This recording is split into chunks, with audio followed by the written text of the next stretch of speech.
तर दुसरीकडे पालकमंत्री पदावरून अजित पवारांच्या 2 मंत्र्यांनी जाहीर नाराजी व्यक्त केली आहे। मी गरीब असल्यामुळे गरीब जिल्ह्याचं पालकमंत्री मला केलं अशी खदखद झिरवाळांनी बोलून दाखवली। तर सध्या श्रद्धा आणि सबुरी ठेवण्याचा निर्णय घेतल्याचं मुश्रीफ यांनी म्हटलंय।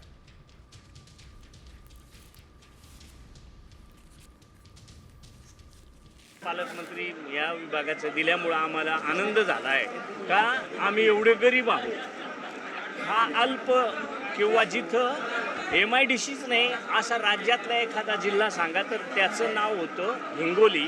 आता थोड्याफार प्रमाणात MIDC यायला लागल्यात आणि एवढं ऐकल्यानंतर मी सांगितलं का बाबा हे अल्प आहे, गरीब आहे, पाण्यापासनं वंचित आहेत, MIDC पासनं वंचित आहेत, अशा ठिकाणी माझ्यासारख्या गरीबाची नियुक्ती केली म्हणजे नेमकं काय ते मी शासनाला विचारणार अशा पद्धतीने मी नाही, मी मागं सांगितलेलं आहे याबद्दल। आता आपण जिथं योग्य ठिकाणी बोलायचं तिथं अजितदादा पवार आमचे नेते आहेत त्यांना बोललेलं आहे। श्रद्धा आणि सबुरी ठेवलेली आहे। वाशिम जिल्ह्याला झेंडा टू झेंडा असा पालकमंत्र्यांचा ठपका लागलेला आहे, हा तुम्ही पुसून करणार? हा पुसून निघेल।